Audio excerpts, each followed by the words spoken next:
Essas igrejas que estão funcionando os cultos por todo o Brasil, falando do nosso país, diversas denominações simultaneamente fazendo cultos, diversos pastores, diversos padres,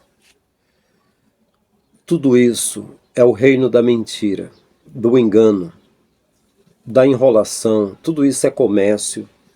Isso não é a igreja do Messias, mas você escolhe. Eu não digo para você nem fique, nem saia, eu falo com aqueles que querem a verdade e pedem a minha opinião. Mas eu vou mostrar, vou traçar um paralelo aqui e vou mostrar para vocês o que eu estou falando. Vou dar um exemplo aqui para vocês. Jesus esteve envolvido em uma trama de morte. Quem estava levando Jesus a um tribunal noturno, injusto, na surdina, na encolha, na penumbra, nas trevas, na traição, eram os sumos sacerdotes, o genro e o sogro, Anás e Caifás. Durante a noite, quem estava traindo Jesus era Judas. Judas acreditava que ninguém poderia prender Jesus. Só que Jesus, na hora certa, que teria sido designado pelo Pai, ele seria entregue na mão dos pecadores. E Judas, naturalmente, não queria ser um componente desse grupo que prenderia Jesus, mas tornou-se um deles, um traidor.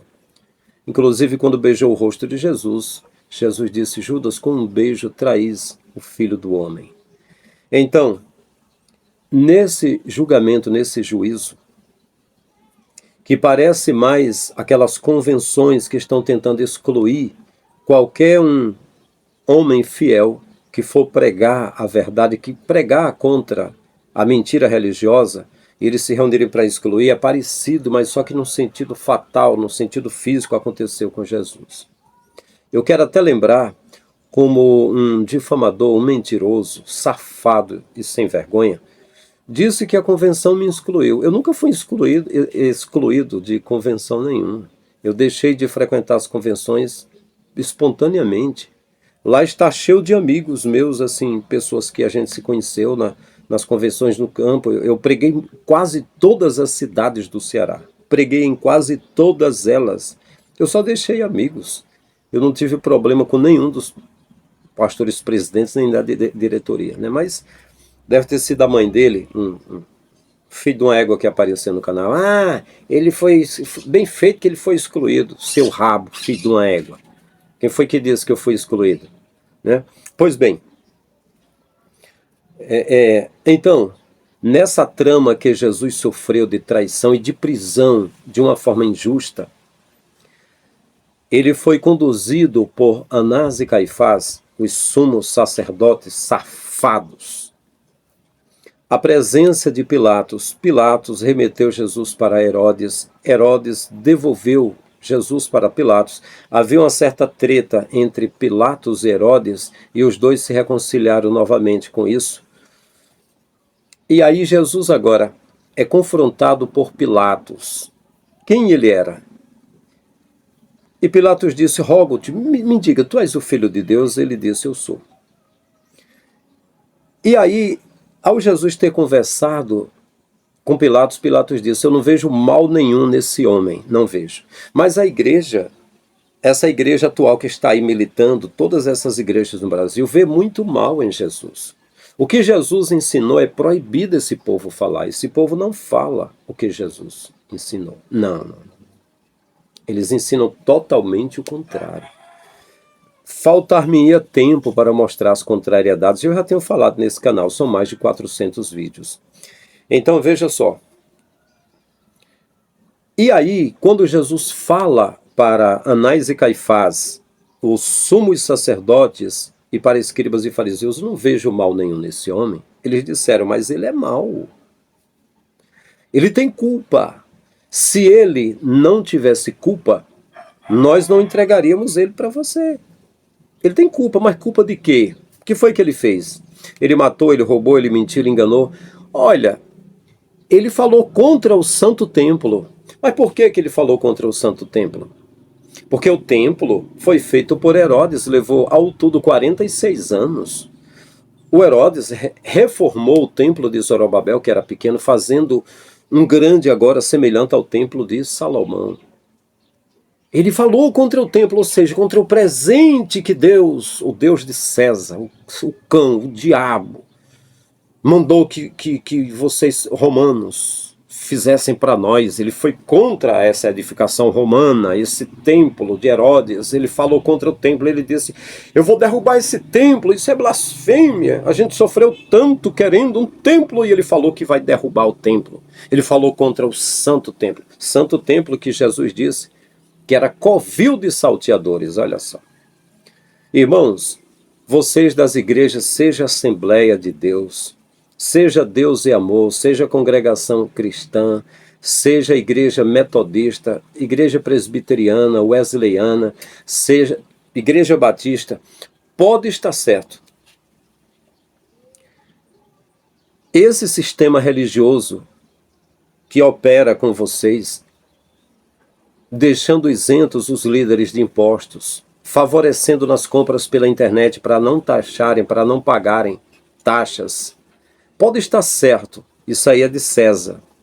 Esse regime, esse sistema que funciona aí, que é de CNPJ de templos, isso não é a igreja de Jesus. Isso não favoreceu o povo de Jesus.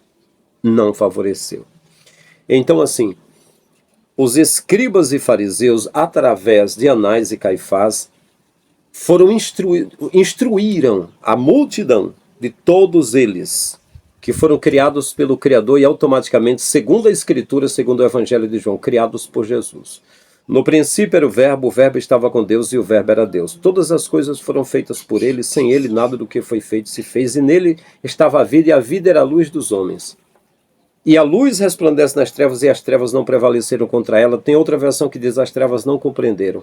Houve um homem enviado por Deus, cujo nome era João. Este veio para testemunhar da luz, blá, blá, blá. Vocês conhecem a história.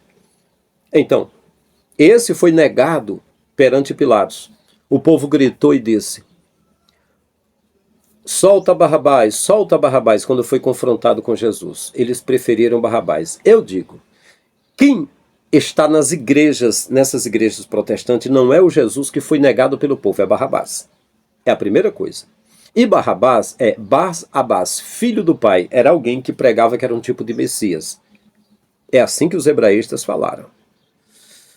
Então estão com alguém que parece que é o verdadeiro Messias que está na igreja, mas Jesus foi negado. É Barrabás que está lá. Israel é o reflexo dessa igreja aqui, dessa igreja protestante do Brasil e do mundo. Rejeitaram o verdadeiro Messias. E aí, o Pilatos disse: hei de crucificar o vosso rei. Eles foram instruídos por Anás e Caifás. Vocês são instruídos pelos líderes das igrejas. Nem tenta discutir comigo que você vai apanhar. Essa é a situação sua. Não adianta. Eu estou livre de todas as amarras. Livre. Sou guerreiro, sou lutador. Estou livre. A mente aberta para aprender.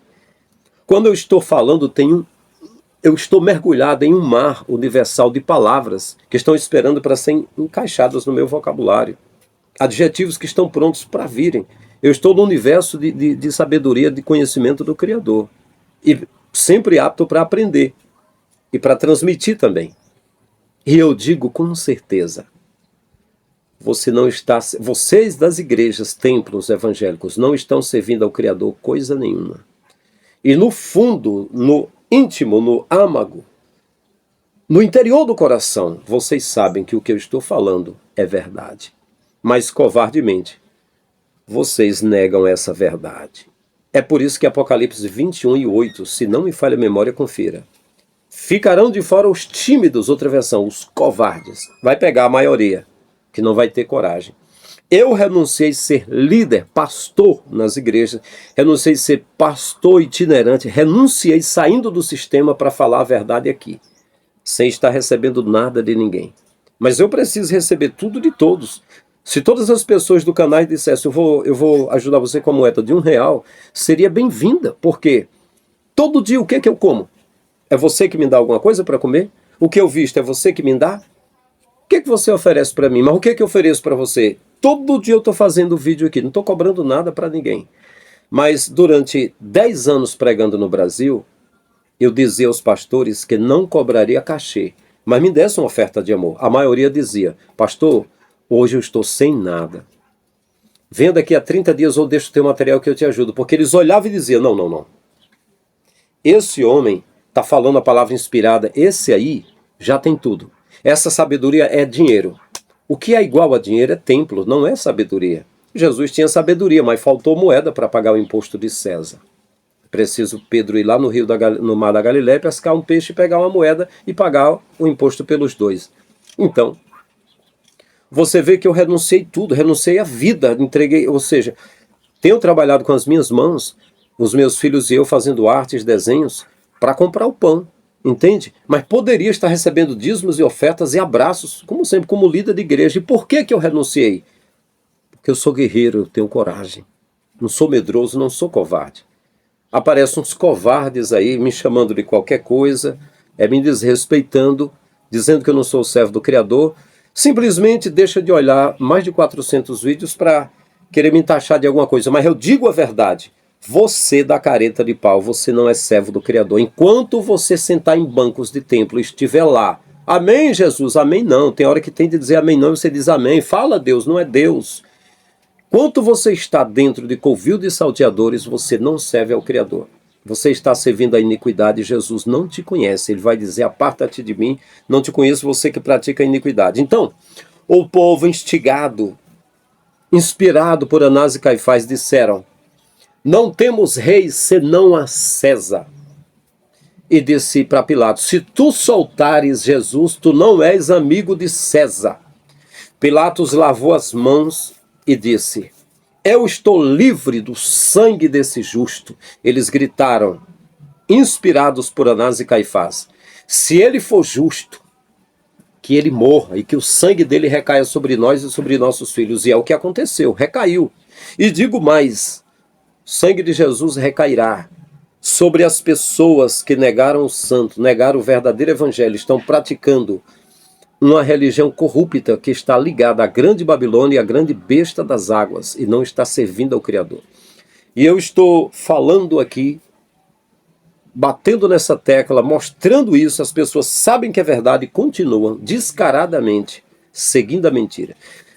Já tem, é claro, já dezenas e dezenas de pessoas desse canal agradecendo ao Criador pela minha vida, por ter despertado, e agora os bens que eles serviam entregando a cães gulosos, eles ajudam a pessoas que realmente precisam. Então, eu quero resumir para você entender. Você pertence a Cristo ou a César? O que é César? César é CNPJ da igreja registrada, César. É líderes físicos na frente como mediadores entre Deus e o homem, César. São templos, César é esse serviço de som que tem aí, são esses bancos que tem aí, são essa demanda financeira para manter esses patrimônios físicos aí, em detrimento de ajudar os carentes. César é tudo isso aí, entende? O que é César? É a isenção de impostos que os líderes não pagam, das igrejas, arrecada milhões, mas não paga nada de imposto, isso aí é César. É o favorecimento que o imperador Constantino, que era um César, que estava em Roma, liberou no cristianismo, para ninguém pagar imposto. Todo mundo pagaria, menos os líderes. Ainda hoje funciona dessa forma. E os líderes das igrejas podem fazer compra. As igrejas podem comprar pela internet, que estão livres de taxas pelo governo. Isso é César. César é o poder político aliado, entende? Com essas pessoas. Quando eu retornei em 2013 de São Paulo para cá, para Quixeré, onde eu moro, aí o pessoal dizia: olha, aqui tem o pastor Galdino. O pastor Galdino é um empresário, ele tem restaurante, ele tem comércio lá próximo da cidade de Pacajus, ele tem mercado lá. E ele aqui é um homem que ensina prosperidade financeira. E ele é unha e carne com o prefeito Bessa, que é um outro alto empresário. Aí eu olhei e pensei: agora está ruim a situação. Agora a igreja morre de uma vez. É tanto que eu perguntava ao meu irmão mais novo aqui, eu estava em São Paulo, e dizia: como é que está a igreja? Aí ele brincava e dizia: está todo mundo morto aqui. A gente quer um avivamento, mas não acontece. Ele sorria, ele brincava, mas essa situação do Brasil todo. As igrejas, templos estão mortas. Tem gente que diz que carrega um avivamento. Mentira, é só um oba-oba, uma gritaria, é pão e circo. E é mentindo e fraudando, fazendo hipnose e simplesmente fazendo movimentos e fingindo milagres. São charlatões e não tem avivamento, não tem mudança. Avivamento seria voltar às raízes, aquele primeiro amor, aquele fervor, aquela busca ao Criador, mas só que as raízes desse protestantismo vêm da maçonaria, dos cavaleiros templários de Martim Lutero. Então, para voltar às raízes, não tem raiz, a raiz que tem é pior do que a que está hoje. Essa igreja protestante do Brasil começou com a maçonaria e vai terminar com a maçonaria, com o reinado do anticristo. Agora, a igreja do primeiro e do segundo século, a igreja do Messias, eu sou um daqueles. Eu despertei na fé no meio da Igreja Maçônica Assembleia, mas ninguém me convidou. Eu pedi que pregassem para mim, que falassem para mim, eu pedi que orasse por mim, que lesse um texto para mim. Me ofereci no templo e fui expulso. Procurei outro templo, voltei novamente, me ofereci para ajudar na igreja. Sempre foi assim. Eu me ofereci para ser batizado aqui. Tinha um pastor chamado Loyola, ele nem queria me batizar, porque me viu falando a primeira vez, sentiu ciúme, inveja da minha palavra, que era inteligente. Passou um ano sem falar comigo, e eu um ano ajudando ele aqui na igreja. Sempre foi esses disparates, essas discrepâncias, essas incógnitas, essas coisas horrorosas nesse evangelho de merda. Desculpa a expressão, mas isso não é obra do Messias, não é de jeito nenhum. Então, meus queridos, deixa eu abreviar aqui, para nós vermos um pouco o vídeo do Pedro Bruno, da igreja Casa da Rocha, ele mostrando essa realidade para vocês. Quem quiser a Cristo vai ter de negar a César, e quem quiser a César vai negar a Cristo. Para César, Jesus disse, dê a César o que é de César, e a Deus o que é de Deus. Para César é o imposto, e acabou. Como dizia aqui no Nordeste, Zé Finim. É pagar o imposto de César, e pronto, só isso. Isso é a política, você paga os impostos. Mas não tem como servir a César e servir a Cristo, não é? Jesus falou sobre o vinho novo, que tinha de ser posto em odres novos, que era peles de animais. Se o vinho novo era posto no odre novo, e era fechado e amarrado, quando levedasse o odre ia inchar, mas não ia se romper. Mas se botasse no odre velho, já seco, ia se quebrar e derramar o vinho. A religião estava seca, e estava já com o fermento dos fariseus, não era o fermento de Deus. Não tinha crescimento de Deus, era o fermento dos fariseus. Estava inchado com a doutrina doentia dos fariseus. Jesus tinha odres novos para vinho novo, tinha um vinho novo. O povo preferiu os odres velhos e o vinho velho. E aí eu digo que a igreja, esse povo que o pessoal chama de desigrejados é o vinho novo. E o odre novo é Jesus. Jesus se expande. O corpo de Jesus, nós somos pedras da edificação do corpo de Cristo, que é a pedra de esquina. Nós somos membros do corpo de Cristo, que é universal e místico, e não de templos evangélicos. A religião, ela lê a Bíblia e ensina totalmente diferente. Isso é o desafio. Você pode ser da denominação que for. Pode ser batista, pode ser presbiteriana, pode ser adventista e metodista e calvinista e wesleyana. Pode ser Tabernáculo da Fé, você pode ser da Mundial, pode ser da Universal, você pode ser a Deus e Amor da Congregação Cristã do Brasil, você pode ser da Igreja de Mórmon, eu digo a você. Para você atuar fora dos ensinos do Messias, em templos, por exemplo, você vai aprender tudo o contrário.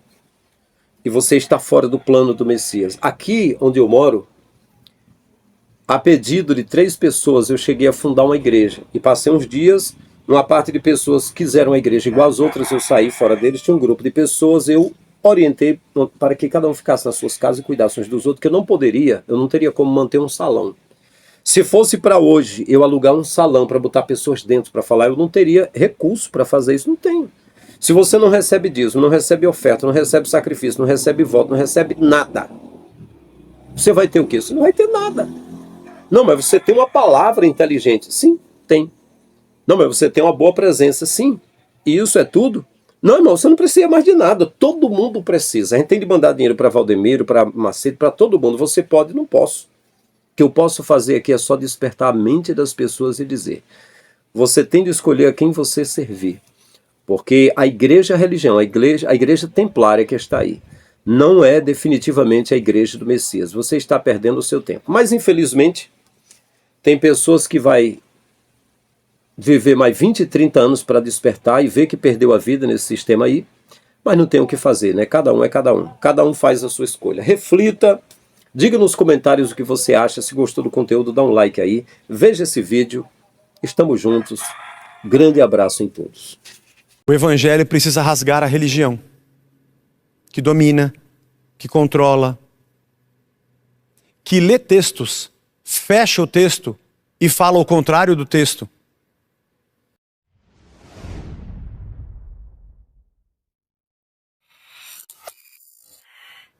Esses caras estão abraçados com César para que o povo seja usado como gado e rebanho e não se levante contra. César permitia que tivesse o sinédrio. Quando Jesus foi preso, foi o capitão do templo. O capitão do templo e o soldado. Como é que tinha capitão e soldado no templo? Roma permitia que o sinédrio tivesse, entre aspas, os seus guardas, o seu julgamento particular, aonde devia rolar toda a corrupção possível. Porque para soltar Barrabás e prender a Cristo, você precisa entender que a lógica da operação dos dominadores do mundo que oprimem o povo, a lógica política de se locupletar da sua posição para beneficiar a si mesmo, mantendo o povo escravo, precisa de um interlocutor religioso que tem uma ascensão mística de controle para que isso aconteça com os mais fracos. Mas eu não estou falando dos nossos dias, eu estou falando dos dias de Jesus. Qualquer semelhança é mera coincidência. Se você não entende, leia você. Leia sem filtros. Leia em várias versões. Leia o capítulo 2 e 3 de Lucas com muita calma. Leia todos os evangelhos. Leia o que disse Paulo, leia o que disse Pedro, leia o que disse João na sua primeira epístola. Por isso Jesus propõe 3 parábolas aqui. A primeira ele disse: ninguém tira um remendo de um tecido novo para colocar numa roupa velha. Primeira coisa que ele está dizendo: a roupa está velha e furada. A religião de vocês já passou. Ela está velha, rasgada e furada. Tem algo novo chegando. Se você ler esse mesmo texto em Mateus 9 e em Marcos 2, você vê detalhes não diferentes, mas uma explicação que eles colocam, porque aqui Lucas diz assim: não dá para fazer um furo numa roupa nova, não tem cabimento, ela é uma roupa nova. Jesus está dizendo que o novo é melhor do que o velho. Você precisa entender isso, porque é o que ele falou. Você vai estragar a nova e vai colocar um remendo que não vai ornar na velha. O que Mateus e Marcos ainda dizem é que tem um problema aqui. É que a roupa velha não vai encolher, mas a nova ainda encolhe. E aí, quando encolher aquele pedaço novo, ele vai repuxar a costura e vai aumentar ainda mais o buraco da velha. Porque a roupa nova precisa de gente nova para vesti-la. E a roupa nova não veio para fazer remendos na religião velha. Tem que jogar fora essa roupa velha e vestir uma roupa nova. Essa primeira parábola está dizendo para os seguidores dos fariseus: a roupa de vocês não cabe na gente. Jesus está dizendo: não dá para usar isso daí que vocês estão usando. E eu não vou esburacar o evangelho para tentar tapar umas falhazinhas aqui e ali do que não tem mais conserto. Você está entendendo? A segunda parábola que ele contou é sobre os odres. Os odres eram como um cantil feito de couro. Geralmente, quando um animal pequeno era caçado, eles punham o couro para secar, mas não abriam. Eles só prendiam aonde eram as pernas, né, do animal e ficavam um cantil de couro onde eles colocavam o vinho. Uma coisa interessante é que quando você amassa a uva, eu sei isso porque a família do meu pai fazia vinho e eu também faço com meu irmão de brincadeira, mas ainda não acertamos ainda. Quem sabe o desse ano a gente acerta. Quando você amassa a uva e você coloca para fermentar, há um processo natural da levedura que vai fermentar o vinho, que vai produzir o teor alcoólico dependendo da fermentação, da bactéria, da época da uva, etc, etc, etc, a quantidade de açúcar ou não, e vai liberar CO2. Hoje em dia, quando você vai numa vinícola, você tem aqueles tonéis de fermentação e geralmente há um tubo por onde o CO2 sai com alguma válvula para que o oxigênio de fora não entre, para que não vire vinagre, mas libere o CO2. Naquela época eles não tinham tonéis. Eles colocavam o vinho dentro de um odre que fosse novo, porque quando aquela fermentação liberasse o CO2, aquele couro novo, ele iria esticar e expandir. E depois, quando acabasse a fermentação, ele estaria duro, ressecado e do tamanho ideal para aquela quantidade de vinho. E eles sabiam que não poderiam colocar um vinho novo, que ainda estava em fermentação, dentro de um odre velho. Porque o odre velho não tem mais como expandir. Ele não suporta mais dilatação. Ele já está esticado, ressecado e pronto. Ele vai explodir. Ele vai se romper. E Jesus diz, um vinho novo tem que ser colocado num odre novo. Não dá para pôr em odre velho. O que Jesus está dizendo é que a minha mensagem, eu sou o vinho novo. Neste caso, o vinho novo é muito melhor do que o velho. É o contrário. Se eu colocar as minhas palavras dentro de vocês, vocês vão ter que estar prontos para se expandir. Vocês vão ter que estar prontos para abrir o coração. Vocês vão ter que tirar muita coisa para dar espaço para a verdade de Cristo. Porque se você simplesmente colocar num odre velho, vai acontecer o que está acontecendo. Vocês estão rachando, vocês estão explodindo. E eu preciso falar com você que está me assistindo. Eu tenho encontrado muita gente que está sentindo muita pressão dentro de si. Porque ela está conhecendo o Evangelho. De repente, não sei por que cargas d'água, ela fez a besteira de ler a Bíblia. E a Bíblia acaba com a religião. Ela fez a besteira de ler os evangelhos. Ela caiu nessa doideira de ler os escritos de Paulo. E aí ela olhou para a religião que ela estava e falou assim, meu, tem alguma coisa errada aqui. Aí ela ficou louca. Ela começou a ouvir os pastores proibidos. E ela começou a falar, não, eu preciso de Cristo, eu estou sem Jesus, eu estou aqui, isso aqui é só religião, isso aqui é só vento, não tem nada. Outros estão com medo, tem gente com medo.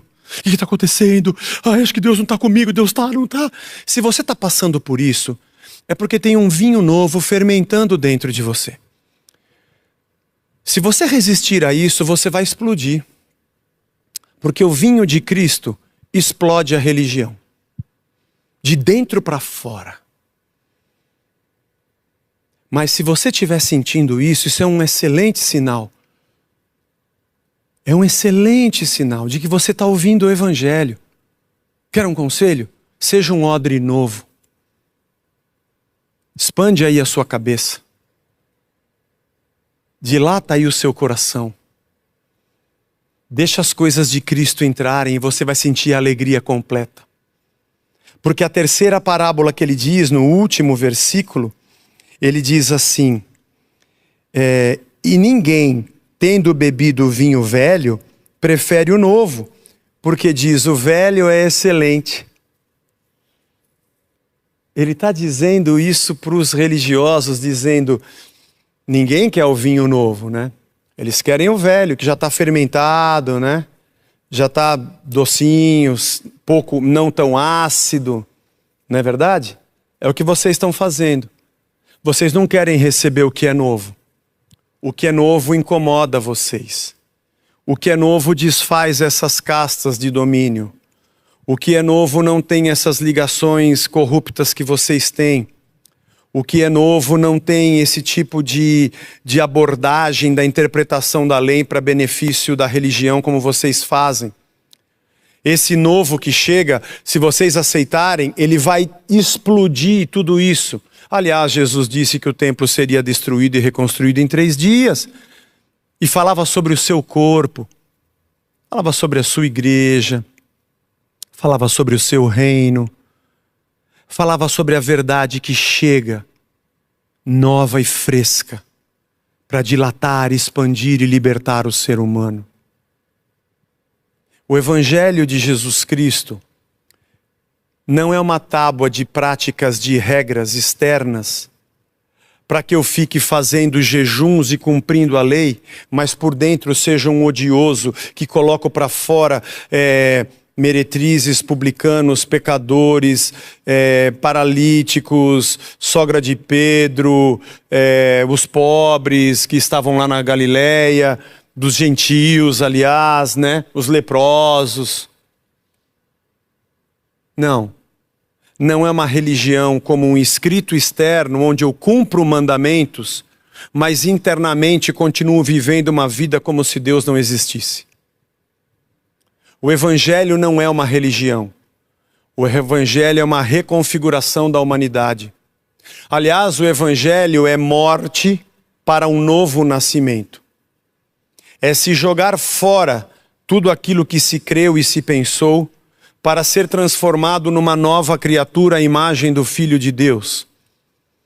É estar pronto para dizer, eu vou deixar tudo para trás, quem quiser vir após mim, negue-se a si mesmo, negue-se a si mesmo. Por isso que Jesus não tinha problema de sentar com publicanos, meretrizes, pecadores, porque afinal de contas, para me seguir, todos eles vão ter que negar a si mesmos. Eu posso sentar na mesa com eles, eu posso abraçar, bater papo, e quando eu levantar e disser querem me seguir, não importa do jeito que ele chega, ele vai ter que jogar fora ele mesmo. Assim também para mim e assim também para você. Portanto, o Evangelho precisa rasgar a religião, que domina, que controla, que lê textos, fecha o texto, e fala o contrário do texto. De pessoas que são súditos, com Ave César e Heil Hitler. O Evangelho é uma nova vida. E eu convido a você, irmão meu da Casa da Rocha, como eu sempre digo, minha responsabilidade como pastor da casa, para dizer, dilate-se. Não seja um odre velho. Jesus não veio... você tem que vir para Jesus para consertar a sua vida. Pode esquecer. Você tem que ir a Jesus para jogar fora a sua vida. Aquela pessoa é perfeita, é tão boa, só falta uma coisinha ou outra. Não venha colocar remendo novo em pano velho. Você precisa de um novo nascimento. Jesus não é alvo da minha campanha para resolver uma coisinha aqui e outra ali com um remendo novo num pano velho. Ele não quer consertar o joelho da minha calça, ele quer consertar o meu coração. Ele não quer colocar uma meia sola no meu sapato. Ele quer mudar a minha mente, a minha alma. Ele quer gente que morreu para nascer de novo.